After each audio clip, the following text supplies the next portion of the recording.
الحمد لله نحمده ونستعينه ونستغفره ونؤمن به ونتوكل عليه ونعوذ بالله من شرور أنفسنا ومن سيئات أعمالنا من يهده الله فلا مضل له ومن يضلله فلا هادي له ونشهد أن سيدنا وسندنا ومولانا محمدا عبده ورسوله أما بعد فأعوذ بالله من الشيطان الرجيم بسم الله الرحمن الرحيم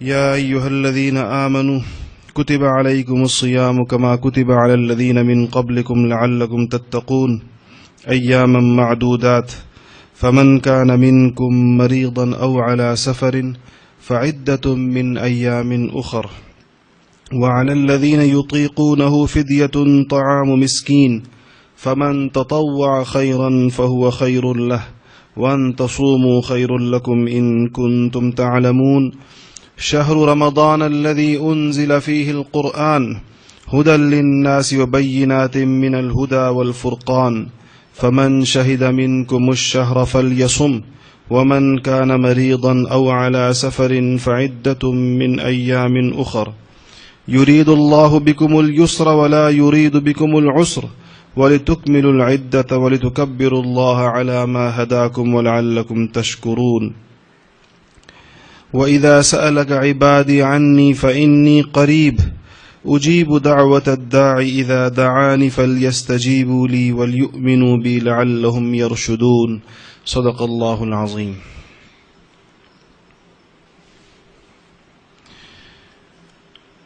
عزیزان گرامی،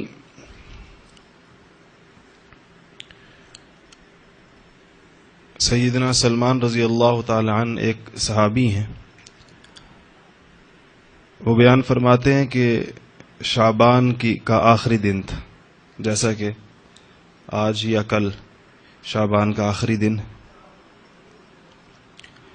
حضور اکرم صلی اللہ علیہ وسلم نے ہم لوگوں کو جمع کیا، صحابہ کرام کو، اور رمضان کی آمد کے بارے میں کچھ باتیں ارشاد فرمائیں، جس کو ایک ہی روایت میں ان ساری باتوں کو سیدنا سلمان رضی اللہ تعالی عنہ سے مروی ہے،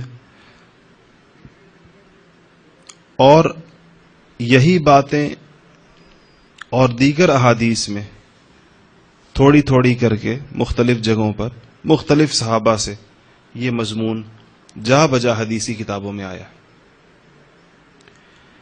تو فرماتے ہیں کہ حضور اکرم صلی اللہ علیہ وسلم نے ہمیں اکٹھا کیا اور وعظ فرمایا، اور کہا کہ ایک مہینہ آ رہا ہے جو بہت بڑا مہینہ ہے، اور وہ بڑی رحمتوں والا اور بڑی برکتوں والا مہینہ ہے۔ اس میں ایک رات آ رہی ہے جو کہ ہزاروں مہینوں سے بہتر ہے، وہ ایک رات کی جو عبادت ہوگی وہ ہزاروں مہینوں سے بہتر ہوگی۔ اس مہینے میں ایک فرض کی ادائیگی اس کو 70 گنا بڑھا دے گی، ایسے گویا کہ 70 فرائض ادا کیے ہیں کسی نے، فرائض کا ثواب اتنا اسے بڑھا دیا جائے گا۔ پھر اس مہینے کے حوالے سے کچھ باتیں ارشاد فرمائیں، جن میں سے ایک یہ فرمایا کہ یہ مہینہ صبر اور غم خاری کا مہینہ ہے، یعنی یہ مہینہ جن لوگوں کو ملے گا اور جو اس کو وصول کریں گے، جو اس سے فائدہ اٹھائیں گے، جو اس کی ان رحمتوں اور برکتوں کو وصول کریں گے، ان کے ہاں دو چیزوں کا اہتمام ان کے ہاں ہوگا، ایک یہ کہ صبر کا مہینہ ہے اور غم خاری کا مہینہ ہے۔ صبر شرعی اصطلاحات میں اور قرآن کی تعلیمات میں ایک بڑے وسیع مفہوم کا لفظ ہے۔ ایک تو مصیبتوں پر صبر ہوتا ہے کہ انسان مصائب جب اس کے اوپر آئیں، پریشانیاں اس کے اوپر آئیں تو وہ صبر کرے، وہ جزع و فضا نہ کرے، وہ شور شرابہ نہ کرے، وہ بے حوصلگی کا مظاہرہ نہ کرے، وہ انتقامی جذبات سے مغلوب ہو کر کارروائیاں نہ کرے۔ ایک تو صبر کا یہ معنی ہے۔ رمضان میں یہ مطلب بھی پایا جاتا ہے صبر کا، کہ انسان کو ویسے بھی صابر ہونا چاہیے، ویسے بھی اس کے اندر اپنے جذبات کو قابو میں رکھنے کی صلاحیت اور صفت ہونی چاہیے۔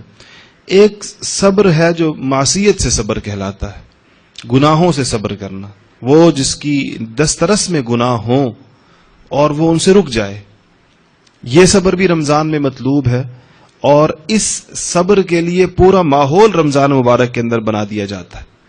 رمضان المبارک میں گناہ کرنا دشوار اور گناہ چھوڑنا آسان۔ دیکھیے انسان جو گناہ کرتا ہے اور گناہوں کی جانب جو اس کی طبیعت کا میلان ہوتا ہے، وہ اس کے نفس کی وجہ سے، اس کی نفسانی خواہشات یا شیطان کی وجہ سے ہوتا ہے۔ دو چیزیں ہیں جو گناہوں کی جانب انسان کو راغب کرتی ہیں، یا شیطان راغب کرتا ہے اور یا اس کا اپنا نفس اس کو اس کی طرف رغبت دلاتا ہے، اس کی جانب اس کو لے کر جاتا ہے۔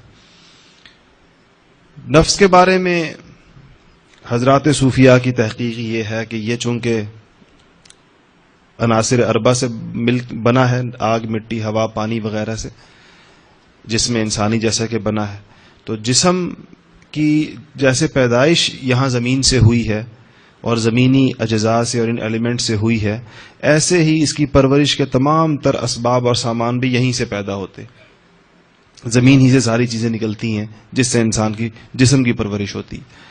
روح جو ہے یہ آسمانوں سے آئی ہے اور امر ربی ہے، جو کہ اس جسم کے ہیکل میں، اس جسم کے ڈھانچے میں آسمانوں سے لا کر گویا پھونک دی گئی ہے، رکھ دی گئی، اور پھر ہی جب اس جسم میں روح آتی ہے تو ہی وہ پورا انسان کہلاتا ہے، ایک زندہ انسان کہلاتا ہے۔ اور جس وقت وہ روح اس جسم سے نکل جاتی ہے، باوجود جسم تو رہ جاتا ہے یہیں پر، مگر وہ ایک بے حس و حرکت اور مردہ جسم ہوتا ہے، اس کو کوئی بھی زندہ انسان یا ایک درست انسان نہیں سمجھ سکتا۔ انسان کی چونکہ جسمانی پرورش زمین کی چیزوں سے ہوتی ہے، اس کے نتیجے میں جسم طاقتور بھی ہوتا ہے، اس کی بڑھوتری بھی ہوتی ہے، اس کے ساتھ ساتھ اس کے نفس میں بھی قوت آتی ہے، اس کا نفس بھی طاقتور ہوتا ہے، اور نفس کا رجحان شروع ہی سے گناہوں اور معصیت کی جانب ہے، اور روح کا رجحان شروع سے ہی نیکی اور پاکیزگی اور طہارت اور عبادت کی جانب ہے۔ چونکہ وہ آسمانوں سے آئی ہے، اس کو زمین کی ان آلائشوں سے اس کا کوئی تعلق نہیں ہے۔ اب اللہ تعالیٰ کا نے معاملہ ایسا رکھا ہے کہ ایک چیز کی اگر پرورش کی جائے تو دوسری کمزور ہوتی ہے، دوسری کی جائے تو پہلی کمزور ہوتی ہے۔ جو لوگ روح پر توجہ دیتے ہیں، روح کی ضروریات پوری کرتے ہیں، ان کا جسم اس سے متاثر ہوتا ہے۔ آپ نے اکثر دیکھا ہوگا اللہ والے بہت سارے کمزور اور لاغر نظر آتے ہیں، یا صوفیاء جو خانقاہوں میں مجاہدے کروایا کرتے تھے تو اس میں جسم کی ضروریات کو کم کرتے کرتے کرتے بہت نیچے تک لے آتے ہیں۔ اس کے نتیجے میں روح پرورش پا رہی ہوتی ہے، روح آگے بڑھ رہی ہوتی ہے، ترقی کر رہی ہوتی ہے۔ یہ جو ہم کہتے ہیں فلانا روحانی شخصیت ہے اور ایک بڑی روحانی اعتبار سے مضبوط آدمی ہے، انہوں نے روحانی قوت کی بنیاد پر یہ کام کیے ہیں، یہ وہ روح کی کو غذا فراہم کرنے کا نتیجہ ہوتا ہے، اور روح کی غذا میں لازماً جسم اور نفس کی غذاؤں میں کمی کرنی پڑتی ہے۔ نفس کو یا جسم کو کیا چاہیے؟ جسم کو اور نفس کو راحت، آرام اور سستی اور کاہلی، کوئی کام نہ کرنا پڑے، کھانا پینا، مطعومات، مشروبات اور نفسانی جتنی بھی خواہشات ہیں، ہر وہ چیز جس سے انسان کے دل و دماغ یا جسم کو لذت ملے، انسان لذت محسوس کرے، یہ جسم کی ریکوائرمنٹ ہوتی ہے، نفس کی بھی یہی ریکوائرمنٹ ہوتی ہے۔ روح ان چیزوں سے تنگ ہوتی ہے۔ روح کا معاملہ تو یہ ہے کہ اس کو ذکر چاہیے، اور ذکر جو ہے تجربہ ہے کہ ذکر جو ہے وہ بہت پیٹ بھر کر نہیں ہوتا، بلکہ وہ جتنا انسان خالی پیٹ ہو اتنا اس کے ذکر میں انوارات زیادہ ہوتے ہیں، اتنا اس میں دل زیادہ لگتا ہے۔ اسی طرح ذکر کرنے والا سو تو نہیں سکتا، ظاہر بات ہے، سو کر تو ذکر نہیں ہوتا، ذکر جاگ کر ہوگا، اور جاگنا جسم کو شاق ہے، روح کا مطالبہ ہے۔ کھانا جسم کی ضرورت ہے، اور اس کی کوئی حد بھی جسم نے نہیں رکھی ہوئی، جتنی اس کی عادت ڈالتے جاؤ وہ بڑھتا چلا جاتا ہے، اور روح کو اس سے تکلیف ہوتی ہے کہ اس کے لیے جو وقت ہے وہ اس سونے کے عمل میں گزر رہا ہوتا ہے۔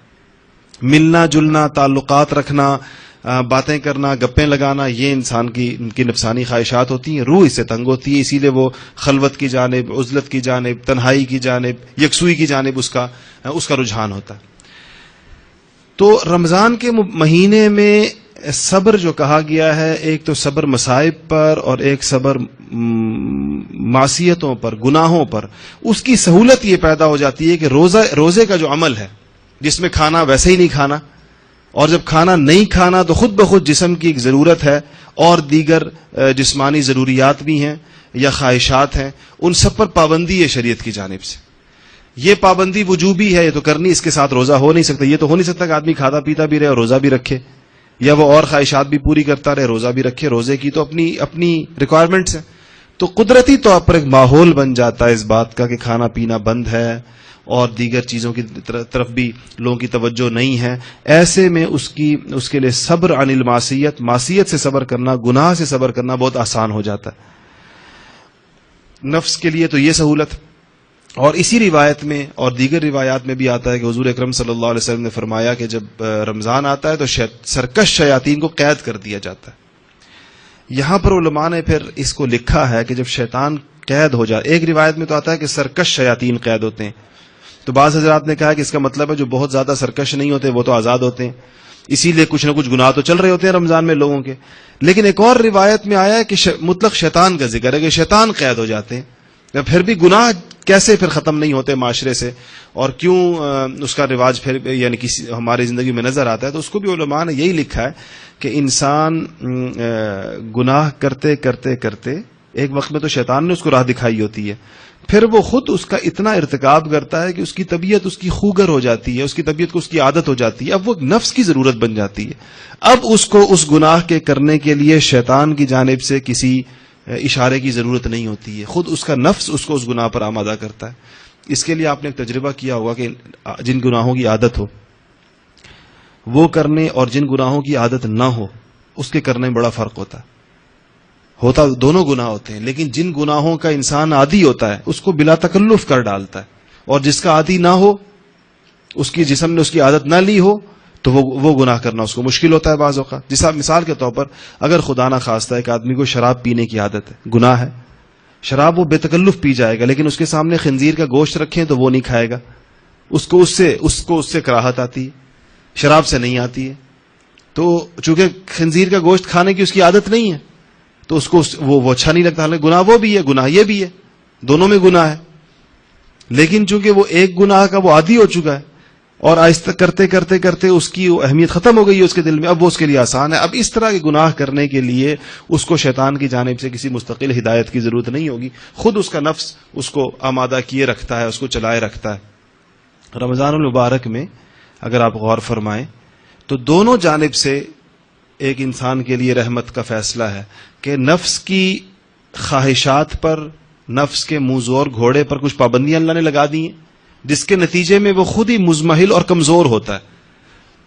یہ ایک خصوصیت ہے کہ جب آپ نفس کی خواہش پوری نہیں کریں گے تو اس کی قوت کم ہو جاتی ہے. اسی لیے صوفیاء اپنی خانقاہوں میں لوگوں کو بھوکا رکھتے ہیں اور اسی لیے ان سے مشقت کرواتے ہیں، اسی لیے ان کو جسمانی طور پر کچھ ایسی مشقیں کراتے ہیں جس کے نتیجے میں انسان کا جو کنٹرول ہے اپنے نفس پر وہ مضبوط ہو جاتا ہے اور وہ اس کو اپنی مرضی کے مطابق چلا سکتا ہے. دوسری طرف سے شیطان ہوتا ہے، اس کو جکڑ دیا جاتا ہے. تو گویا اللہ تعالیٰ کی طرف سے اس بات کا ماحول بنایا جاتا ہے کہ ایک آدمی نیکی کے رستے پر آ جائے. ایک مہینہ اس کو یہ پورے مواقع فراہم کیے گئے ہیں کہ آسمانوں سے رحمتوں کی بارش ہو رہی ہے. اللہ جل جلالہ بندوں کو بے حد و حساب نواز رہے ہیں. اس کے بعد حدیث میں آتا ہے کہ ان کی دعائیں قبول ہو رہی ہیں. رمضان المبارک کے بارے میں آتا ہے صحیح حدیث میں، حضور صلی اللہ علیہ وسلم نے فرمایا کہ ایک دعا رازمن روزہ داری قبول ہوتی ہے افطار کے وقت میں، ایک اس کی دعاؤں کی قبولیت کے دروازے کھولے ہوئے ہیں، اور دوسرا یہ ہے کہ آسمانوں سے رحمتوں کا نزول ہے. تیسرا یہ کہ اس پر کچھ پابندیاں ایسی لگا دی گئی ہیں جس کے نتیجے میں اس کو اپنے نفس کی خواہشات پر خود بخود ایک کنٹرول حاصل ہو رہا ہے. چوتھا یہ کہ شیطان کو بھی جکڑ دیا گیا ہے تاکہ مزید اس کے لیے ایک ماحول ایسا بنے کہ جس میں وہ بندہ اللہ تعالیٰ کے زیادہ قریب ہو. خود اس پورے مہینے کو اللہ تعالیٰ کے ساتھ انسان جتنا گناہوں سے دور ہوتا ہے اتنا رحمت سے قریب ہوتا ہے. اسی رحمت سے قرب کی وجہ سے آپ غور کریں کہ اس مہینے کو آسمانی کتابوں کے ساتھ خاص مناسبت ہے. علماء نے لکھا ہے، مفسرین نے، کہ موسیٰ علیہ السلام کو تورات بھی رمضان میں ملی تھی، اسی طرح داؤد علیہ السلام کی زبور بھی تورات کے بھی اسی رمضان میں آئی تھی. عیسیٰ علیہ السلام کے بارے میں بھی آتا ہے کہ انجیل ان کو رمضان میں ملی تھی. اور خود یہ قرآن پاک اللہ جل جلالہ کا جو آخری پیغام ہے یہ بھی رمضان المبارک ہی کے مہینے میں لوح محفوظ سے آسمان دنیا پر پورا اتار دیا گیا تھا. اور پھر آسمان دنیا سے حضور اکرم صلی اللہ علیہ وسلم کے قلب اطہر پر 23 سال کے عرصے میں تھوڑا تھوڑا کر کے نازل کیا جاتا رہا جیسی اس کی ضرورت پیش آتی رہی. تو یہ چونکہ آسمانی کتاب اس کے بھی اس کو سمجھنے کی ضرورت ہوتی ہے کہ یہ جو آسمانوں کا پیغام ہوتا ہے چونکہ یہ جیسا قرآن پاک ہے یہ لفظ بھی اللہ تعالیٰ کی طرف سے ہوتے ہیں اور اس کا جو معنی اور مفہوم ہے وہ تو ہے ہی اللہ کی جانب سے, یہ اللہ کی طرف سے آتے ہیں. اللہ تعالیٰ کی طرف سے چونکہ اللہ کی صفات بہت عجیب و غریب ہیں اور عظیم الشان ہے اور انسانوں کو کوئی مناسبت نہیں ہے اللہ تعالیٰ کی ذات کے ساتھ اس کی صفات کے ساتھ, تو اس کا تحمل اس پیغام کو وصول کرنا جو اللہ کی طرف سے آیا ہو اب الفاظ سمیت یہ بڑا دشوار کام ہے. انبیاء علیہ الصلوۃ والسلام کو اس کے لیے تیار کیا جاتا ہے اور انبیاء علیہ الصلوۃ والسلام کے دل میں اس کی خاص ایک ایسی قوت ہوتی ہے کہ ایسے ان میں کہ وہ اس چیز کو وصول کر سکتے ہیں. اور ہم نے کئی دفعہ یہاں کی نشستوں میں اس پر گفتگو ہوئی ہے کہ انبیاء کو بھی اس کو وصول کرنے میں جو دشواریاں پیش آتی ہیں, جو مشقت برداشت کرنی پڑتی ہے, جو ان کے اوپر اس کی جو دہشت اور اس کا جو رعب ہوتا ہے جب وہ آسمانی پیغام وصول کرتے ہیں, پوری ان کی جو کیفیت ہے وہ ہل کر رہ جاتی ہے اپنی جگہ پر. اتنا یہ ایک شاق ایک مشکل عمل ہے یہ جو وصولی ہے جب قرآن آ رہا ہوتا ہے سینے کے اوپر اتر رہا ہوتا ہے. امت کے لیے تو اس کو آسان کر دیا کہ نبی چونکہ انسان ہے تو انسان سے انسان تک اس کی جو یعنی ٹرانسفارمیشن ہے وہ آسان ہے, لیکن اللہ سے انسان تک کا جو عمل ہے وہ دشوار ہے, وہ نبیوں کے ذمے ہے, وہ عام انسانوں کے ذمے نہیں. یعنی یہ مشقت انبیاء نے برداشت کر لی. اللہ تعالیٰ سے یعنی جو جس کی ذات اور جس کی صفات انسانوں جیسی قطعاً نہیں ہے اس سے پیغام کی وصولی نبی تک یہ اس کا بڑا سخت فیز ہے. پھر نبی سے اس کا جانا دوسرے انسان کی جانب اس میں وہ مشقت نہیں ہوتی ہے جو کہ پہلی مشقت جس طریقے سے ہوتی. اس مہینے کو حضور اکرم صلی اللہ علیہ وسلم نے صبر کا مہینہ جو فرمایا تو اس میں دونوں قسم کے صبر جس کی میں نے آپ کے سامنے تفصیل رکھی اس کی ضرورت. اور دوسرا فرمایا غم خاری کا مہینہ ہے. غم خاری کا مطلب یہ کہ دوسرے لوگوں کا خیال رکھنے کا مہینہ ہے اور پیدا ہوتا ہے خود بخود خیال. اس میں انسان کو جب خود بھوکا ہو تو اس کو خیال پیدا ہوتا ہے کہ غریبوں کے دن کیسے گزرتے ہوں گے. اسی لیے علماء نے لکھا ہے کہ رمضان میں یہ جو ہم لوگوں کا معمول ہے نا کہ ہم روزے کے خوف سے بہت ہی غیر معمولی پیٹ بھر کر اور بھاری بھاری اور ثقیل چیزیں سحری میں کھاتے ہیں تاکہ 11-12 گھنٹے تک کوئی بھوک کا کوئی شائبہ بھی نہ ہو, پتہ بھی نہ چلے کہ بھوک لگی یا نہیں لگی. اس کے لیے ہمارے ہاں باقاعدہ رمضان کے لیے ثقیل چیزیں تیار کی جاتی ہیں, یہ پھینیاں وغیرہ اور مختلف چیزیں جو بھاری ہوتی ہیں اور وہ معدے میں بہت وقت تک رہتی ہیں اور اس کی وجہ سے انسان کو بھوک کا احساس نہیں ہوتا بہت دیر تک. اور ایسے پھر افطار کے وقت میں اتنا اہتمام چیزوں کر لیا جاتا ہے کہ شاید عام دنوں میں بھی اتنا نہیں کھایا جاتا جتنا رمضان میں کھایا جاتا ہے. یہ روزے کی روح کے منافی ہے. یہ نہیں کہ روزہ نہیں ہوا, روزہ ہو جاتا ہے, لیکن جو روزے کے جو مقاصد ہیں نا اور جو دیکھیں تھوڑا بھوکا رکھنا ہے, صرف یہ نہیں کہ غریبوں کا خیال آ جائے. لوگ کہتے ہیں بھوکا ایسے رکھا جاتا ہے تاغری, نہیں, وہ جو نفس کی تربیت ہے, نفس کی جو خواہشات کو, نفس کو تو خواہش ہے کھانے پینے کی اور وہ چاہتا ہے مجھے ہر وقت کھانے کو ملتا رہے. اگر انسان کا پیٹ اس کا تحمل کر سکتا ہوتا کہ وہ سارا دن کھاتا رہے تو نفس اس کو اس پر مجبور کرتا ہے کہ وہ سارا دن کھاتا رہے. آپ نے مغربی دنیا میں لوگوں کو دیکھا ہوگا کہ ہر وقت کچھ نہ کچھ کھا رہے ہوتے. ایک جیب میں ایک برگر رکھا ہوا ہوتا ہے, دوسری میں پیپسی رکھی ہوئی ہوتی ہے اور ایک بس سارا دن منہ چل رہا ہوتا ہے, سارا دن منہ چل رہا ہوتا ہے. اسی لیے اس کو جانوروں سے مشابہت دی گئی اتنا زیادہ کھانے کو. حضرت مولانا قاسم صاحب نانوتوی رحمۃ اللہ علیہ کے ساتھ ایک ہندو نے مناظرے کی ان کو دعوت دی تھی تو اس نے ان سے کہا تھا کہ وہ اس جوگی تھا, اس نے مختلف قسم کے مشقیں کی ہوئی تھی, تو اس نے کہا تھا کہ میرا آپ کے ساتھ کھانے میں مقابلہ ہو. ایک اس سے مذہب کی حقانیت پتہ چلی کون زیادہ کھاتا ہے. تو میں اور آپ دونوں کے سامنے کھانا رکھا جائے گا, جو زیادہ کھا گیا اس کا مذہب صحیح ہوگا. تو حضرت نے فرمایا تھا کہ ہمارے ساتھ بھوک میں مقابلہ کرو, کون زیادہ بھوکا رہتا ہے, اور اگر کھانے میں مقابلہ کرنا ہے تو پھر میری جگہ کسی بھینس کے ساتھ کرو, انسان کی بجائے کسی جانور کے ساتھ کرو, کہ کھانا پینا تو بہائم کی یہ بے تکان کھانا پینا بغیر ایک تو ضرورت بقدر ضرورت، یہ تو جانوروں کی عادت اور ان کی صفت. کہا ہم سے اگر وہ کرنا ہے تو بھوک میں کر کے دیکھو کون کتنا بھوکا رہ سکتا. تو یہ جو پورا ماحول رمضان المبارک میں دیا جاتا ہے، پھر حضور اکرم صلی اللہ علیہ وسلم نے اسی روایت میں فرمایا کہ اس میں مومن کا رزق بڑھا دیا جاتا ہے، برکت آ جاتی ہے اس مہینے میں.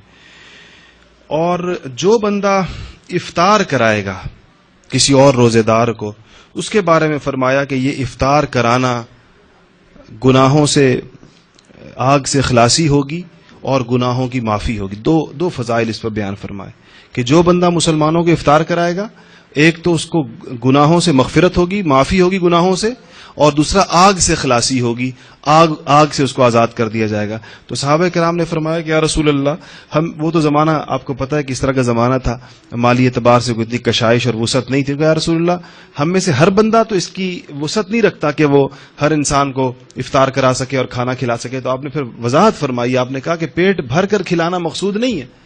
جس نے ایک کھجور کھلا دی کسی کو، ایک گھونٹ پانی پلا دیا یا ایک گھونٹ لسی پلا دی، تو یہ بھی اس فضیلت میں داخل ہے، دوسرے کو افطار کرانے کی فضیلت. افطار تو اسی لیے کرے، افطار کا تو مطلب ہے روزہ کھولنا. تو روزہ جس چیز سے کھل سکتا ہے، وہ نمک سے بھی کھل سکتا ہے، وہ پانی سے بھی کھل سکتا ہے، وہ دودھ سے بھی کھل سکتا ہے، وہ کھجور سے بھی کھل سکتا ہے. تو جس نے یہ روزہ کھلوا دیا لوگوں کا، تو اس کو یہ دو فضائل اس کے لیے بیان فرمائے گئے کہ گناہوں کے معاف کرانے کا سبب ہوگا، اور دوسرا فرمایا کہ یہ آگ سے خلاصی ہوگی. تیسری بات اس میں یہ ارشاد فرمائی کہ جو بندہ اپنے ملازم کے بوجھ کو ہلکا کرے گا. اس ملازمین ہوتے ہیں، لوگوں کے پاس کام کرتے ہیں، غلام کا ذکر بھی اب آج کل غلام نہیں ہوتے، ملازم ہوتے ہیں لوگوں کے پاس، کہ اپنے ملازم کے بوجھ کو ہلکا کرے. اس کے جو کام کے اوقات ہیں یا اس کے کام کی جو نوعیت ہے، دونوں کو کچھ کم کرے، کچھ اس کے اوپر روزے کی وجہ سے تخفیف کرے. اللہ تعالیٰ بھی تو آخر انسانوں پر اتنی تخفیف کر رہے ہوتے ہیں اس میں، تو اس طرح انسانوں کو بھی چاہیے کہ اپنے ملازمین پر اس موقع پر تخفیف کرے. اس کے لیے فرمایا کہ اس کو بھی مغفرت ہوگی اور اس کو بھی آگ سے آزادی ملے گی. اور پھر فرمایا کہ 4 کاموں کی اس میں کثرت کرو. اسی ایک روایت میں 4 کاموں کی روزے میں کثرت کرو. ایک، کلمہ طیبہ کی کثرت کرو، لا الہ الا اللہ کی. اور یہ لا الہ الا اللہ ہم تو چونکہ بہت عام اور آسان محسوس ہوتا ہے، تو اس کی فضیلت پوری انسان کو معلوم نہیں تھی. روایات میں آتا ہے کہ سیدنا موسیٰ علی نبینا وعلیہ الصلوۃ والسلام نے اللہ تعالیٰ سے عرض کیا کہ اللہ مجھے کوئی خاص ورد بتائیے جو کہ میں کیا کروں، خاص ہو، مطلب چونکہ اللہ کے خاص نبی تھے تو خاص چیز مانگی. فرمایا کہ لا الہ الا اللہ پڑھا کرو. انہوں نے کہا کہ اللہ یہ تو ہر کوئی پڑھتا ہے، لا الہ الا اللہ تو ہر بندے کو معلوم، مجھے تو کوئی خاص چیز دی ہوتی. تو اللہ نے فرمایا کہ یہ جو لا الہ الا اللہ ہے، اگر اس میں آسمان کو اور 7 آسمانوں کو جو لوگ اس میں ہیں، یعنی سارے فرشتوں سمیت میرے علاوہ، اللہ تعالیٰ فرمایا، اور زمین کو، ان ساری چیزوں کو، یعنی زمین و آسمان کو اپنی تمام مخلوقات سمیت اگر ایک پلڑے میں ڈالا جائے اور لا الہ الا اللہ کو دوسرے پلڑے میں ڈالا جائے، تو لا الہ الا اللہ والا پلڑا بھاری ہوگا. کہ اتنی بڑی چیز اس کا ورد کثرت سے سکتا. دوسری چیز فرمائی استغفار کا، کہ استغفار کی کثرت کریں رمضان میں. استغفار چیز بھی ایسی ہے، اس کی بڑی کثرت کیا تھی. حضور اکرم صلی اللہ علیہ وسلم کا معمول تھا، آپ استغفار کیا کرتے تھے بہت زیادہ، باوجود اسے کہ آپ بخشائے تھے گناہوں سے. اور 2 چیزیں فرمائے، اللہ نے فرمایا 2 کام میرے لیے کرو، یعنی کلمہ طیبہ اور استغفار. اور 2 کام ایسے ہیں جس سے تمہیں چارہ نہیں ہے، تمہیں اس کی ضرورت ہے، اس کا اہتمام کرو رمضان میں. ایک فرمایا کہ جنت کی طلب کرو، اپنی دعاؤں میں جنت کو مانگو اللہ تعالیٰ سے. اور دوسرا فرمایا کہ آگ سے پناہ مانگو، آگ سے رمضان المبارک. یہ 2 دعائیں کرنے کی اسی ایک ہی روایت میں جو سیدنا سلمان رضی اللہ تعالیٰ عنہ سے روایت ہے، اس میں اس کا ذکر ہے. روایت کے آخر میں آتا ہے کہ پھر حضور اکرم صلی اللہ علیہ وسلم نے فرمایا کہ جس آدمی نے روزے دار کو پانی پلایا، افطار کے وقت پانی پلایا، تو اللہ جل جلالہ اس کو قیامت کے دن میرے حوض سے، حوضی لفظ فرمایا، میرے حوض سے ایسا پانی پلائیں گے کہ جو جنت میں داخلے تک اس کو پیاس نہیں لگنے دے گا.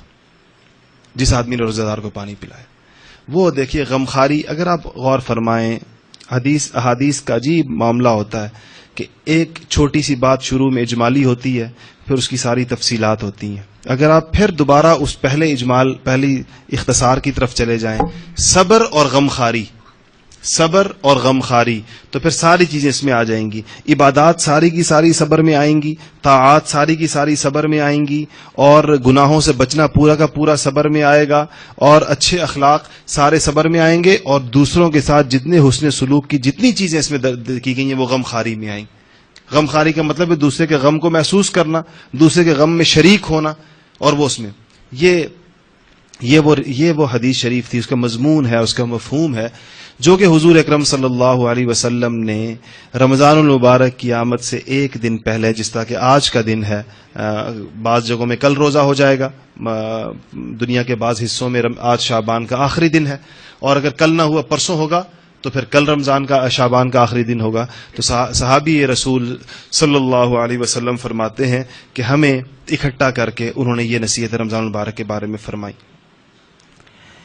سیدنا ابو ہریرہ رضی اللہ تعالیٰ عنہ مشہور صحابی ہیں، اور ان معروف صحابہ میں سے جنہوں نے سب سے زیادہ احادیث کی روایات کی ہیں.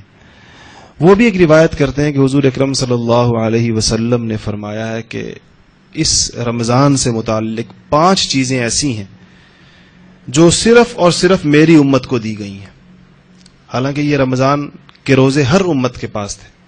میں نے جو آیات پڑھی شروع میں سورہ بقرہ کی، یا ایھا الذین آمنوا کتب علیکم الصیام، اے ایمان والو. کتبہ کا مطلب ہوتا ہے فرض کیے گئے ہیں تمہارے اوپر.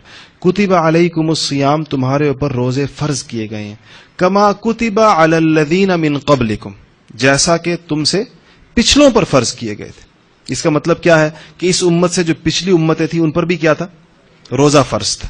آج بھی رکھتے ہیں، عیسائیوں کے ہاں بھی روزے کا تصور موجود ہے، یہودیوں کے ہاں بھی روزے کا تصور موجود ہے، ان کی آسمانی کتابوں میں اس کا ذکر موجود ہے. تو روزہ پچھلوں پر بھی فرض ہے، لیکن اس امت کو چونکہ یہ آخری امت ہے، خیر الامم ہے، پھر حضور اکرم صلی اللہ علیہ وسلم کی امت ہے، اللہ تعالیٰ کا سارا معاملہ ہی اس کے ساتھ عجیب و غریب ہے. تو حضور اکرم صلی اللہ علیہ وسلم نے فرمایا کہ 5 چیزیں ایسی ہیں جو صرف اس امت کو دی گئی ہیں. پچھلی امتوں کو روزہ تو دیا گیا تھا، لیکن یہ 5 چیزیں نہیں دی گئی. پہلی چیز فرمائی کہ اللہ تعالیٰ کو روزے دار کے منہ کی بدبو، یا اس کے منہ کی جو بو ہے جو کہ معدے کے خالی ہونے کی وجہ سے پیدا ہوتی ہے، یہ بات یاد رکھیے گا. روزے دار کے منہ میں جو بو پیدا ہوتی ہے وہ اس وجہ سے نہیں ہوتی کہ وہ دانت نہیں صاف کرتا. اس کے منہ میں جو ایک ہیک ہوتی ہے وہ معدے کے خالی ہونے کی وجہ سے ہوتی ہے. جب معدہ خالی ہوتا ہے اس کی وجہ سے ایک خاص قسم کی بو منہ میں پیدا ہوتی ہے. دانتوں کی وہ بو نہیں ہوتی، وہ معدے کی ہوتی ہے. تو فرمایا کہ وہ اللہ جل جلالہ کو مشک سے زیادہ پسندیدہ ہے، زیادہ پسند ہے. اس پر علماء نے بڑے معنی اس کے بیان کیے کہ مشک سے زیادہ پسندیدہ ہونے کا کیا مطلب ہے. بعض نے تو یہ کہا ہے کہ جب یہ روزے دار کو اٹھایا جائے گا تو اس بو کے عوض جو رمضان میں دن کے آخری حصے میں اس کے منہ میں پیدا ہوتی ہے، اس کے عوض میں اس کو ایک انتہائی قیمتی خوشبو اس کے منہ سے نکلے گی. قیامت کے دن جب وہ اٹھے گا، روزے دار کو جو قبر سے اٹھایا جائے گا تو اس کے منہ سے ایک ایسی خوشبو نکلے گی جو اتنی قیمتی اور اتنی زبردست ہوگی کہ سب معطر ہو جائے گا، سارا کچھ، اور پہچانا جائے گا کہ اچھا یہ وہ روزے کا نعم البدل اس کو عطا کیا گیا. اس طرح اور مطلب بھی محدثین نے بیان کیے. شیخ الحدیث حضرت مولانا زکریا صاحب کاندھلوی رحمۃ اللہ علیہ نے فرمایا کہ میرے نزدیک اس کا مطلب بس سادہ سا وہی ہے جو سامنے سمجھ میں آ رہا ہے کہ اللہ تعالیٰ کو یہ بو محبوب ہے مشک سے بھی زیادہ. ان کا یہ باب محبت میں سے ہے، یہ حدیث باب محبت میں سے ہے. اور محبوب کی ہر چیز محبوب ہوتی ہے، چونکہ انسان کو اگر اس کے منہ سے کوئی ہیک بھی آ رہی ہے تو وہ بھی غیر محبوب کی خوشبوؤں سے زیادہ بہتر محسوس ہوتی ہے. انسان جس سے محبت ہو اس کی وہ چیزیں جو کسی دوسرے کی اچھائیوں کی نسبت اس کی برائیاں زیادہ بہتر لگتی ہیں. تو شیخ الحدیث صاحب نے فرمایا کہ میں تو اس حدیث کو اپنے ظاہری محمول پر ہی لیتا ہوں کہ اللہ تعالیٰ کو چونکہ روزے دار سے محبت ہوتی ہے. ایک جگہ فرماتے ہیں بھی کہ روزہ خالص میرے لیے ہے اور اس کا اجر میں دوں گا. اور ایک اور روایت میں جس کا معنی اور انداز سے کیا گیا کہ ایک تو ہے نا کہ روزہ میرے لیے اجر میں دوں گا، ایک اور روایت میں کہ روزہ میرے لیے ہے اس کا اجر میں ہوں، میں خود ہوں، میں اس کا اجر ہوں کہ میں ملتا ہوں جو آدمی روزہ رکھتا ہے. دوسری بات یہ فرمایا کہ روزے دار کے لیے دریا میں مچھلیاں بھی دعا کرتی رہتی ہیں اور افطار تک کرتی رہتی ہیں. دریا کی مچھلیاں بھی دریا کی مچھلیوں کا ذکر اس لیے کیا گیا ہے کہ گویا کہ زمین کی مخلوق تو ہے ہی ہے جو نظر آ رہی ہے انسان کو، پانی کی مخلوق بھی اس کے لیے دعا کر رہی ہے. اس کا تعلق بھی اگر غور کریں ایک اور چیز کے ساتھ جوڑیں تو وہ باب محبت کے ساتھ ہے. قرآن پاک کی آیت ہے کہ ان الذین آمنوا وعملوا الصالحات سیجعل لهم الرحمن ودا، جو لوگ ایمان لاتے ہیں اور عمل صالح کرتے ہیں اللہ تعالیٰ ان کو محبت نصیب فرماتے ہیں، محبت دیتے ہیں. سیجعل لهم الرحمن ودا، محبت کا مطلب کیا ہے کہ اللہ محبت دیتے ہیں. مسلم شریف کی روایت ہے، اس میں بتایا گیا ہے کہ جب کوئی بندہ اللہ تعالیٰ کی اطاعت کرتے کرتے کرتے کرتے اس کا محبوب ہو جاتا ہے، اس کے قریب ہو جاتا ہے، اس کا پسندیدہ بندہ بن جاتا ہے، تو اللہ تعالیٰ کی جانب سے آسمانوں پر ندا لگائی جاتی ہے، آواز لگتی ہے، فرشتے آواز لگاتے ہیں آسمانوں پر کہ اے اہل آسمان، اس بندے سے اللہ تعالیٰ محبت کرتے ہیں، تم بھی اس سے محبت کرو. یہ آواز اہل آسمان سارے سنتے ہیں اور وہ سب اس بندے سے محبت کرنا شروع کر دیتے ہیں. پھر آسمانوں سے زمین پر آواز لگائی جاتی ہے اور کہا جاتا ہے کہ اے اہل زمین، اس آدمی اس آواز کو لوگوں کے دل سنتے ہیں، کان نہیں سنتے، دل سنتے ہیں کہ اے اہل زمین، اس بندے کے ساتھ اللہ تعالیٰ محبت فرماتے ہیں، تم بھی اس کے ساتھ محبت کرو. کہتے ہیں پوری دنیا اس کے ساتھ محبت کرنے لگ جاتی ہے، ساری دنیا کے لوگ، اس میں انسان بھی ہیں، اس میں چرند پرند بھی ہیں، سب لوگ اس بندے کے ساتھ محبت کرنے لگتے ہیں. آپ نے جو بعض جگہوں پر صوفیاء کرام کے واقعات میں جانوروں کے ساتھ ان کی محبت کے قصے سنے ہوں گے، اور انبیاء کے ساتھ بھی. دیکھیں حضور اکرم صلی اللہ علیہ وسلم کے پاس ایک اونٹ آیا تھا نا، آیا اور آپ کی پاؤں میں اپنا سر رکھا اور رونا شروع کیا، رویا، اور حضور اکرم صلی اللہ علیہ وسلم نے اس کے سر پر ہاتھ پھیرا اور اسے پوچھا کیا بات ہے. تو اس نے اپنے مالک کی شکایت کی کہ مجھ سے کام بہت زیادہ لیتا ہے اور مجھے مارتا پیٹتا ہے، مجھے کام بہت زیادہ لیتا ہے. تو آپ نے اس کے مالک کو باقاعدہ بلایا اور آپ نے کہا کہ دیکھ تیرے اونٹ نے مجھے شکایت لگائی ہے تیری، اور تو اس کے ساتھ یہ کیا وہ ہے، یعنی کیا معاملہ ہے مخلوق کا کہ وہ ایک جانور ہے اور وہ آ کر آپ کے پاؤں میں سر رکھ کر روتا ہے باقاعدہ. یا وہ حنانہ تھا، ایک ستون تھا، آپ سب نے اس کا قصہ سنا ہوگا کہ حضور اکرم صلی اللہ علیہ وسلم اس سے ٹیک لگا کر خطبہ دیا کرتے تھے، کھڑے ہوتے تھے اس کے ساتھ، ستون کے ساتھ کھڑے ہوتے تھے. پھر صحابہ نے ممبر بنا دیا تو حضور اکرم صلی اللہ علیہ وسلم ممبر تشریف لے گئے، ممبر بن گیا، وہاں جا کر بیٹھے. ممبر پر جا کر بیٹھے تو رونے کی آواز آئی اور ایسے چیخ بلک بلک کر کوئی جیسے رویا. دیکھا تو وہ حنانہ، وہ ستون رو رہا تھا، وہ لکڑی کا جو ستون تھا وہ رو رہا تھا. اور حضور اکرم صلی اللہ علیہ وسلم باقاعدہ ممبر سے اتر کر آئے اور اس کے اوپر ہاتھ رکھا. علماء نے مختلف روایات لکھی ہیں، بعد نے لکھا ہے کہ وہ شق ہو گیا تھا، پھٹ گیا تھا، یعنی درمیان میں اس کے وہ ہوا، اور اس کے اوپر ہاتھ رکھا، تب جا کر اس کو سکون ملا. اور اس پر وہ رویا کہ میرے ساتھ ٹیک لگایا کرتے تھے اور اب ممبر بن گیا، اب مجھے نہیں. آج بھی وہ جنت البقیع میں اگر آپ حضرات نے ممبر جو ہے حضور اکرم صلی اللہ علیہ وسلم کی جو محراب ہے، محراب دیکھیے آپ جو حضرات تشریف لے کر، جو محراب رسول ہے، اس محراب کے پیچھے اس کے ساتھ جو ستون ہے، یہ وہ حنانہ اس جگہ کے اوپر تھا. اس کے اوپر لکھا ہے مخلقہ، لکھا ہوگا اس کے، مخلقہ کا مطلب یہاں خوشبو ملی جاتی تھی، تو وہ آج بھی وہ جگہ موجود تھی. یہ ان چیزوں کی شیخ سعدی رحمۃ اللہ علیہ کی مشہور کتاب ہے بوستان اور گلستان، مدارس میں فارسی کی ابتدائی رسالوں میں پڑھائی جاتی، حکایات ہیں اس میں. تو اس میں انہوں نے بھی ایک حکایت لکھی ہے کہ ایک بزرگ کو کسی نے دیکھا کہ شیر پر بیٹھے ہوئے آ رہے تھے اور ایک سانپ کو کوڑے کی طرح پکڑا ہوا تھا. جس طرح بندہ بیٹھا ہوتا ہے کوڑا چاہیے ہوتا ہے، تو کوڑے کے طور پر سانپ پکڑا ہوا تھا کہ اگر ضرورت پڑی مارنے کی تو اس سے ماریں گے. اور بیٹھے ہوئے شیر کی پشت پر تھے، ببر شیر کی. تو کسی نے ان سے پوچھا کہ جی یہ کیا معاملہ ہے، یہ دونوں اتنی موذی قسم کی مخلوقات ہیں، آپ کے ساتھ اتنا ان کی دوستی ہے، نہ سانپ آپ کو کچھ کہتا ہے اور نہ شیر کچھ کہتا ہے. تو انہوں نے کہا کہ جب میں نے اللہ تعالیٰ سے صلح کر لی، اللہ تعالیٰ کے ساتھ میرا معاملہ ٹھیک ہو گیا، تو اس نے اپنی ساری مخلوق کو میرے ساتھ ٹھیک کر دی. اس نے اپنی ساری مخلوق کے دلوں سے میری نفرت یا میری عداوت یا میری دشمنی نکال دی، اب نہیں ہے، ساری مخلوق ٹھیک ہے میرے ساتھ. تو حدیث شریف میں آتا ہے کہ آسمانوں، مسلم شریف کی روایت ہے کہ آسمانوں سے آواز لگتی ہے زمین والوں کے لیے کہ اس بندے سے اللہ تعالیٰ محبت کرتے ہیں، اے اہل زمین تم اس سے محبت کرو. تو پھر الفاظ ہیں حدیث کے ثم یوضع لہ القبول، پھر اس کو قبول دے دیا جاتا ہے، قبول عام دے دیا جاتا ہے، ہر جگہ اس کو اللہ تعالیٰ کی جانب سے اس کے لیے لوگوں کے دلوں میں جگہ پیدا کر دی جاتی ہے. تو اس دوسری یہ جو اس میں 5 چیزیں جو میں نے آپ کے سامنے عرض کی تھی، اس میں ایک یہ ہے کہ دریا کی مچھلیاں جو اس کے لیے دعا کرتی ہیں، اس کا مطلب یہ ہے کہ تمام مخلوقات روزے دار کے لیے جب وہ حالت روزے میں ہوتا ہے اس کے لیے دعا کرتی رہتی ہیں، اور یہ خاص حضور اکرم صلی اللہ علیہ وسلم کی امت کو یہ تحفہ دیا گیا۔ تیسرا تحفہ یہ دیا گیا، کہا گیا کہ اس کے لیے روز جنت سجائی جاتی ہے، روز جنت کو مزین کیا جاتا ہے۔ اللہ جل جلالہ فرشتوں سے کہتے ہیں کہ قریب ہے کہ میرا یہ بندہ دنیا کی ساری مشقتیں، ساری آزمائشیں اور ساری تکلیفیں اپنے اوپر سے پھینک کر اس سے نکل کر جنت میں آئے گا، تو اس سے جنت اس کے لیے تیار کی جاتی ہے۔ جیسا کہ ہمارے ہاں خصوصی مہمانوں کے لیے تیاری ہوتی ہے، آپ کے گھروں میں جب خاص قسم کے مہمان آتے ہیں اور دور سے آ رہے ہوں، پاکستان سے باہر سے آ رہے ہوں، تو کیسا گھروں کو تیار کیا جاتا ہے، یا اہم مواقع پر گھر تیار کیے جاتے ہیں۔ شادی آ رہی ہے اور شادی سے پہلے گھروں کو وائٹ واش ہو رہا ہے، صفائیاں ہو رہی ہیں، پرانا فرنیچر نکالا جا رہا ہے، نئی چیزیں لائی جا رہی ہیں، یہ ساری تیاری نئی دلہن کے لیے ہو رہی ہوتی ہے کہ وہ گھر میں آ رہی ہے، اور ایسے ہی مہمانوں کے لیے بھی ایسے ہی اسی انداز کی ایک تیاری جو ہمارے سامنے ہم دیکھتے ہیں جنت میں ہو رہی ہوتی ہے روزے دار کے لیے، کہ یہ آنے والا ہے دنیا کی مشقتوں کو اپنے اوپر سے پھینک کر۔ یہ جو پریشانیاں اور آزمائشیں ہیں، اس سے انسان دنیا میں بہت تنگ ہوتا ہے، پریشان بھی بہت زیادہ ہوتا ہے، لیکن روایات سے، آیات سے پتہ چلتا ہے کہ یہ ان سے پریشان نہیں ہونا چاہیے۔ یہ دنیا کا چلن ہی ایسا ہے، لقد خلقنا الانسان فی کبد ہے، انسان کو مشقتوں میں، پریشانیوں میں پیدا کیا گیا، لیکن اس کا عوض اصل آخرت میں ہے۔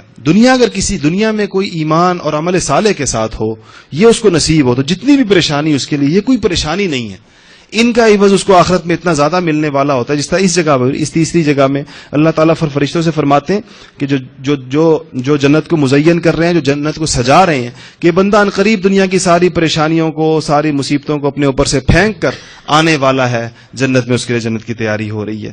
چوتھی بات یہ فرمائی جو اس امت کے لیے ہے کہ اس میں سرکش شیاطین جو ہیں وہ قید کر دیے جاتے ہیں، اور ان کی قید کی وجہ سے لوگوں کو یہ سہولت ہوتی ہے کہ اب گناہوں سے بچنا آسان ہے۔ اسی لیے آپ نے دیکھا ہوگا کہ بہت سارے تجربہ اس کا کر کے دیکھیں گے، وہ بہت سارے کام جو رمضان کے علاوہ باقی 11 مہینوں میں ان کو چھوڑنا مشکل ہوتا ہے، وہ رمضان میں چھوڑنے آسان ہو جاتے ہیں، اور بہت سے نیکی کے ایسے کام جن کو باقی مہینوں میں کرنا مشکل ہوتا ہے، رمضان میں ان کو کرنا آسان ہو جاتا ہے۔ فجر کی نماز باقی مہینوں میں لوگوں کو کتنی مشکل لگتی ہے، رمضان کے مہینے میں کتنی سہولت سے پڑھ لی جاتی ہے۔ آخری بات یہ ارشاد فرمائی کہ آخری رات میں، یہ جو رمضان المبارک کی آخری رات ہے، اس میں روزے داروں کی مغفرت کی جاتی ہے، اور ایک بڑی تعداد، ویسے تو پورے عشرے میں ہی لوگ چھوڑے جا رہے ہوتے ہیں، جہنم سے آزاد کیے جا رہے ہوتے ہیں، لیکن آخری جو رات آتی ہے اس رات میں ایک بہت بڑی تعداد میں روزے داروں کی جن کا رمضان مقبول ہوا ہو، ان کی مغفرت کے فیصلے روزوں میں ہوتے ہیں۔ اتنا قیمتی مہینہ کل یا پرسوں ہمارے پاس آ رہا ہے، جس کی راتیں دیکھیں تو کیسی راتیں ہیں، اور اس کی دن دیکھیں تو کیسے دن ہیں، اس میں اللہ تعالیٰ کی رحمتیں، اس کی برکتیں دیکھیں کیسی ہیں، حضور اکرم صلی اللہ علیہ وسلم کے وعدے دیکھیں اس میں کیسے، اور قیمتی کتنا ہے یہ۔ ہمارے مشائخ کا قریب کے زمانے میں ہندوستان پاکستان میں ان کے جو رمضان کے جو معمولات ہیں اس کو پڑھنے کی ضرورت۔ شیخ الحدیث مولانا زکریا صاحب رحمۃ اللہ علیہ نے ایک چھوٹا سا رسالہ لکھا ہے اکابر کے رمضان کے نام سے، اکابر کا رمضان۔ اس میں انہوں نے بتایا کہ بزرگ رمضان کیسے گزارا کرتے تھے، رمضان کا معمول کیا ہوتا تھا۔ ایک بہت بڑے بزرگ اس قریب کے زمانے میں گزرے ہیں جن کا نام حضرت شاہ عبد الرحیم صاحب رائے پوری رحمۃ اللہ علیہ تھا۔ رائے پور سہارنپور کے قریب کا ایک چھوٹا سا قصبہ ہے۔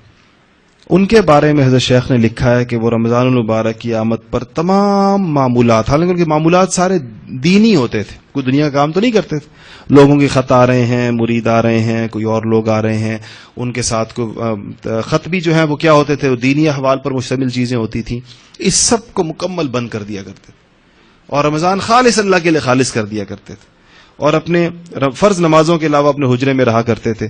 ملنے کے لیے جو لوگ آتے تھے وہ حجرے اور مسجد کے درمیان رستے میں کھڑے ہوتے تھے، اور حضرت جب نماز کے لیے نکلتے تھے اور مسجد تک جاتے تھے اور واپس آتے تھے، لوگ رستے میں زیارت کرتے تھے، مسافہ کرنے، ملنے، بات چیت کرنے نہیں کرتے تھے۔ اتنا رمضان المبارک کے اوقات کی حفاظت کا معمول تھا کہ ایک ایک لمحہ رمضان کا جو ہے وہ اللہ تعالیٰ کی طاعت میں گزرے، ایک ایک لمحہ جو ہے اس میں وصول ہو۔ اور اگر ایسا نہ ہو کہ رمضان المبارک بھی گزر جائے خدا نہ خواستہ اور ایسے ہی گزر جائے جیسا باقی مہینے گزرے، تو اس پر ایک روایت سیدنا کعب رضی اللہ تعالی عنہ کی ہے۔ وہ فرماتے ہیں کہ رسول اللہ صلی اللہ علیہ وسلم نے ایک دفعہ فرمایا کہ احضر المنبر، ہم سے کہا ممبر کے پاس آ جاؤ. معمول تھا آپ کا صحابہ کو کبھی کبھی بلایا کرتے تھے، تو فرمایا کہ احضر المنبر، ممبر کے پاس آ جاؤ. فحضرنا، کہتے ہم سارے قریب آ کے ممبر کے پاس بیٹھ گئے. آپ خود بھی انہی میں تھے، اور اب صحابہ جب آ گئے تو آپ ممبر کی طرف روانہ ہو گئے، چڑھنے لگے. کہ فرما ارتقى درجة، جب آپ ممبر کے 3 قدم تھے حضور اکرم صلی اللہ علیہ وسلم کے ممبر کے، اسی لیے آپ نے اکثر مساجد میں دیکھا ہوگا ممبر کے 3 درجے ہوتے ہیں، 3 پائے، 3 قدم، 3 سٹیپس ہوتے ہیں اس میں. تو یہ سنت ہے، مسنون ہے.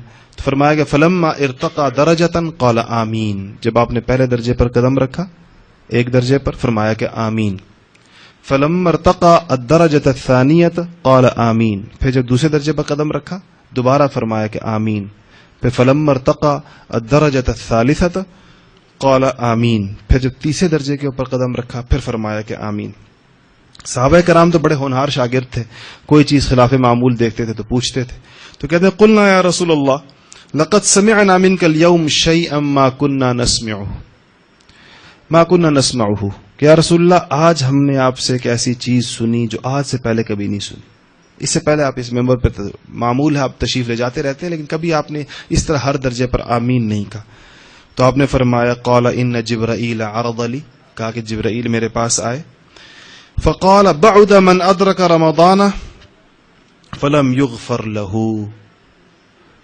کہا کہ جبرائیل میرے پاس آئے اور انہوں نے کہا کہ ہلاکت ہے، بربادی ہے اس شخص کے لیے جس نے من ادرک رمضان، جس نے رمضان کو پایا، اور فلم یغفر له، اور اپنی مغفرت نہ کروائی، اپنی مغفرت کا سامان پیدا نہیں کیا رمضان میں. اس نے جبرائیل نے یہ کہا، میں نے کہا کہ آمین. واقعی ہلاکت ہے اور بربادی ہے اس آدمی کے لیے. اس کے بعد پھر 2 اور ہیں، جن میں سے ایک یہ ہے کہ انہوں نے فرمایا کہ اسی طرح کہ بعودا، ہلاکت ہو اس شخص کے لیے جس نے اپنے والدین میں سے دونوں یا کسی ایک کے بڑھاپے کو پایا اور وہ اس کو جنت میں لے جانے کا باعث نہ بنے. تو حضور نے پھر فرمایا کہ آمین. ایک اور روایت میں یہی بات ہے، اس میں تو حضور اکرم صلی اللہ علیہ وسلم کا خود آمین کہنا ارشاد ہے. ایک اور روایت میں ہے کہ جبرائیل امین نے فرمایا رسول اللہ صلی اللہ علیہ وسلم سے کہ آپ میں یہ بددعا کرتا ہوں، آپ آمین کہیے. یعنی اور فرشتہ اپنی طرف سے کوئی حکم نبی کو نہیں دے سکتا، یہ فرشتے کی مجال نہیں ہے کہ حضور کو، یہ اللہ تعالیٰ کے حکام کی جانب سے جو بات ہوتی ہے فرشتے لے کر آتے ہیں. تو کہا کہ میں یہ کہنے لگا ہوں، آپ آمین کہیے. تو پھر انہوں نے یہ بات کہی، یہی کہ بربادی اور ہلاکت ہو اس بندے کے لیے جس کو رمضان ملے اور وہ اپنی مغفرت نہ کروائے. آپ نے فرمایا کہ آمین. تو یہ دوسری جانب اس کا ایک پہلو ہے عقل میں آنے والی بات ہے کہ جب ایک چیز اللہ تعالیٰ کی جانب سے اتنی فراوانی کے ساتھ اور اتنی فراخی اور وسعت کے ساتھ ایک انعام اللہ تعالیٰ کی جانب سے عطا کیا جا رہا ہو اور کوئی آدمی اس سے فائدہ نہ اٹھائے، کوئی آدمی اس کی جانب التفات اور توجہ نہ کرے، تو واقعی بربادی کی بات ہے اور واقعی ہلاکت کی بات. تیسری ایک اور روایت میں حضور اکرم صلی اللہ علیہ وسلم نے فرمایا ہے کہ 3 آدمی ایسے ہیں کہ جن کی دعا لازماً قبول ہوتی ہے، ضرور قبول ہوتی ہے. ایک فرمایا کہ روزے دار کی دعا افطار کے وقت میں قبول ہوتی ہے. دوسری فرمایا کہ عادل بادشاہ کی دعا قبول ہوتی ہے، وہ بادشاہ جو عدل کرتا اس کی دعا قبول ہوتی ہے. اور تیسرا فرمایا کہ مظلوم کی دعا قبول ہوتی ہے اور اللہ تعالیٰ اس کو آسمانوں پر اٹھا لیتے ہیں اور اس کے لیے دروازے آسمانوں کے کھول دیے جاتے ہیں اور اللہ تعالیٰ فرماتے ہیں کہ میں تیری دعا ضرور قبول کروں گا اگرچہ کسی مصلحت کی وجہ سے کچھ تاخیر ہو جائے. وَلَوْ بَعْدَ حِينٍ، کہ اگرچہ کسی مصلحت کی وجہ سے کچھ تاخیر سے کروں، ضروری نہیں کہ فوراً کروں. بعض اوقات دعا فوراً قبول کرنے میں بندے کی بہتری نہیں ہوتی ہے، اس کو پتہ نہیں ہوتا کہ اس کی دعا قبول کرنے کا وقت یہ نہیں ہے. تو جس وقت اللہ تعالیٰ اس کے لیے زیادہ بہتر سمجھتے ہیں، زیادہ مناسب سمجھتے ہیں، اللہ تعالیٰ اس وقت اس کو قبول فرماتے ہیں. تو یہ 3 افراد کی دعائیں ضرور قبول ہوتی ہیں.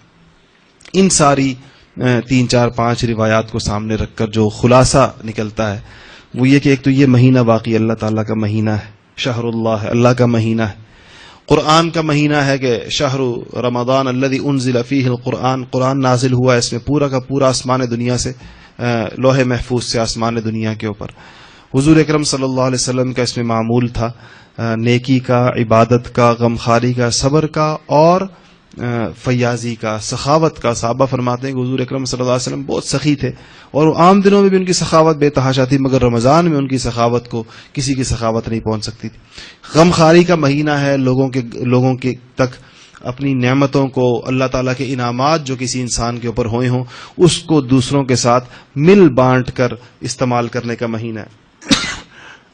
یہ مہینہ اس کی ترغیب دیتا ہے، افطار میں بھی، دوسری نعمتوں میں بھی، کہ کوئی آدمی کیسے اللہ تعالیٰ کے انعامات کو بانٹتا ہے. زکوٰۃ لوگوں پر فرض ہے، جس طرح اس روایت سے پتہ چلتا ہے کہ فرائض کو 70 گنا بڑھا دیا جاتا ہے. تو عام مسلمانوں کا معمول ہے کہ زکوٰۃ کو رمضان المبارک کے مہینے میں نکالتے ہیں، تو اس کے لیے اس کا حساب باقاعدہ صحیح طریقے کے ساتھ کرنا چاہیے اور اس کے مسائل کو سمجھنا چاہیے کہ کس طریقے کے ساتھ کتنی زکوٰۃ کس کے اوپر واجب ہوتی ہے، اور اس کے لیے علماء سے رابطہ کرنا چاہیے، اپنے مقامی علماء سے، اور سمجھ کر اپنے فرض کو ادا کرنا چاہیے. 1 روپے بھی اگر فرض زکوٰۃ کا ادا نہیں ہوا، 1 روپے بھی، تو سینکڑوں ہزاروں روپے کا نفلی صدقہ اس کی جگہ نہیں لے سکتا. جیسا کہ اگر ایک فرض نماز کسی آدمی سے رہ جائے تو کیا وہ اس کی جگہ 1000 نوافل پڑھ لے تو تلافی ہو جائے گی؟ نہیں ہوگی.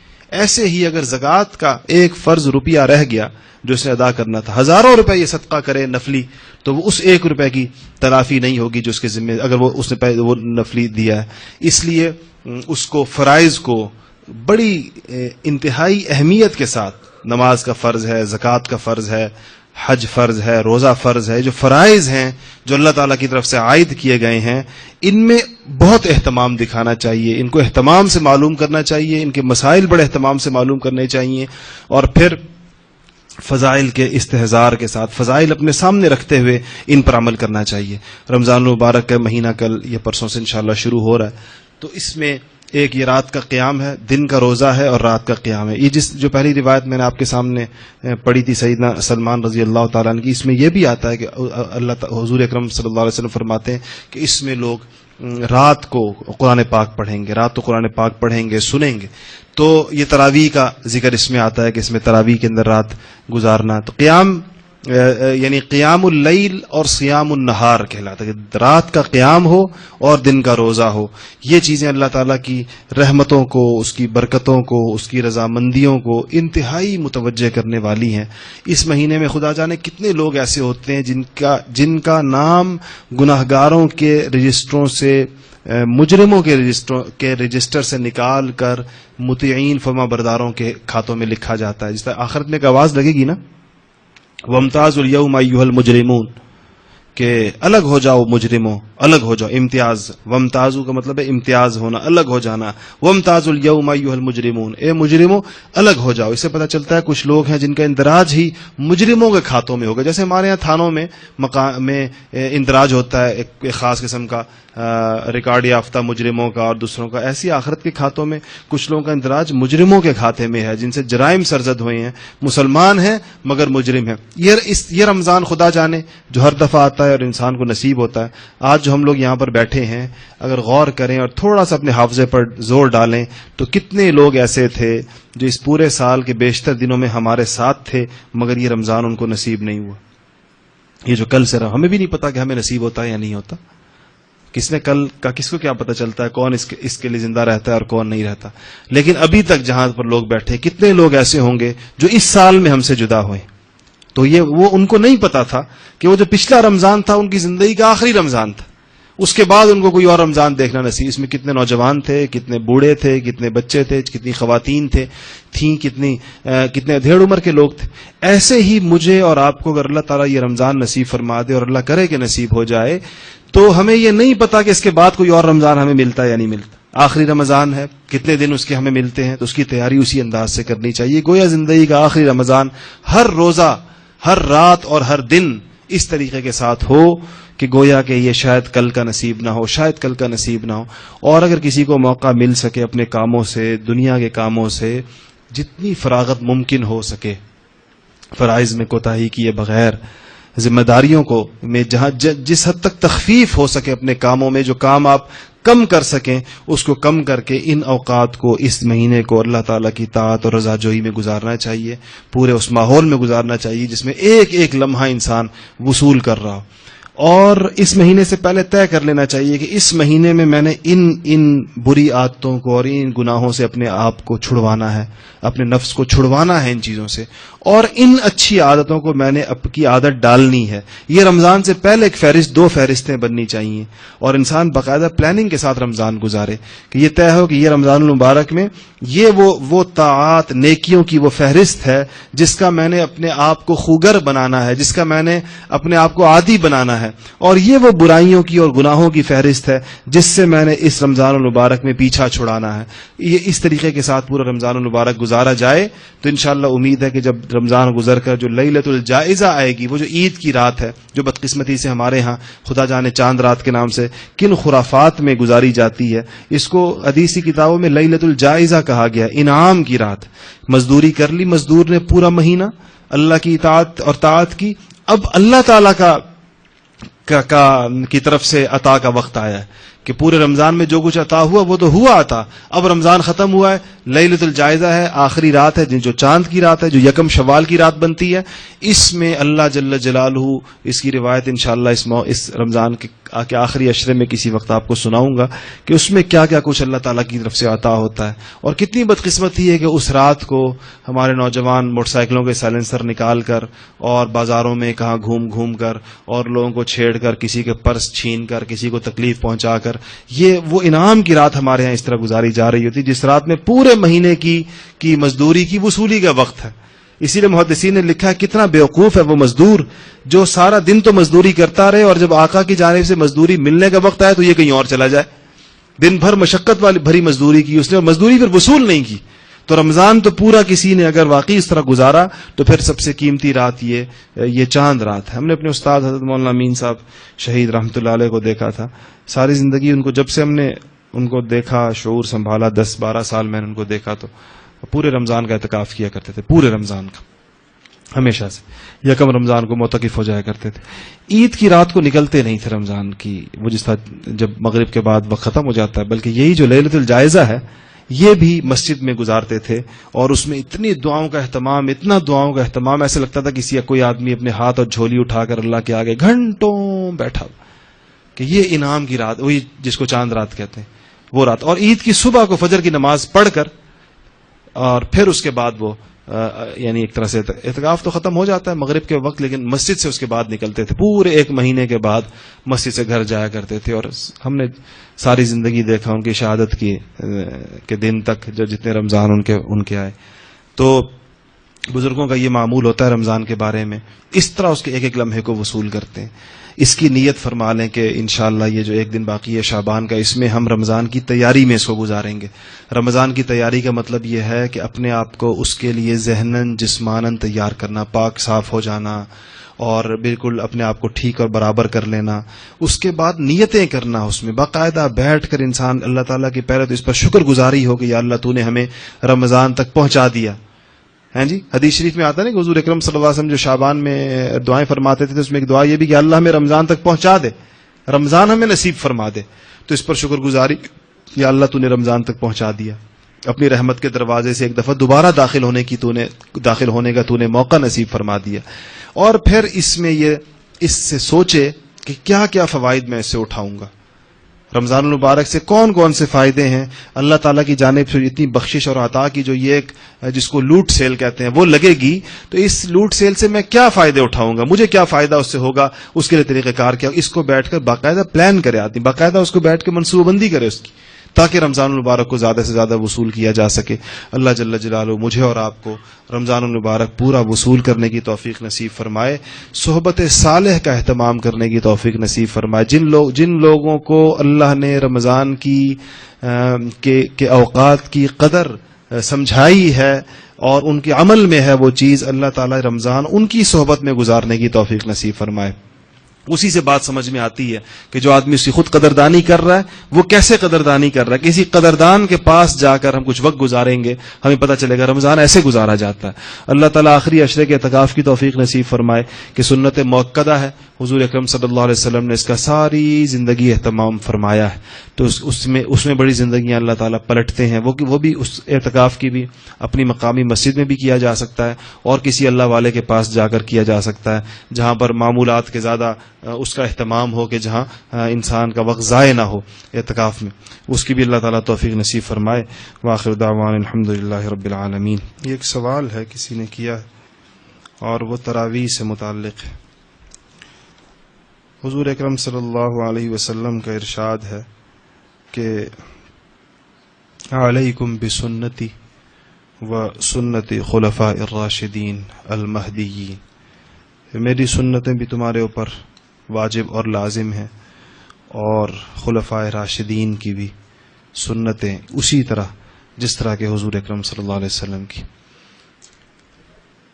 تراویح حضور اکرم صلی اللہ علیہ وسلم کے زمانے میں بہت سے کام ایسے ہیں جو اس طریقے سے منظم کر کے باقاعدگی کے ساتھ اس لیے بھی نہیں کہ اور وجوہات کے علاوہ ایک وجہ یہ بھی ہے کہ حضور اکرم صلی اللہ علیہ وسلم نے لوگوں کو اس پر اس لیے منظم طریقے سے جمع نہیں فرمایا کہ آپ فرماتے تھے کہ فرضیت کا اندیشہ ہے ورنہ فرض ہو جائے گا. جسے تہجد کے بارے میں فرمایا کرتے تھے کہ تہجد پڑھنے کی بہت تاکید کی اور کہا کہ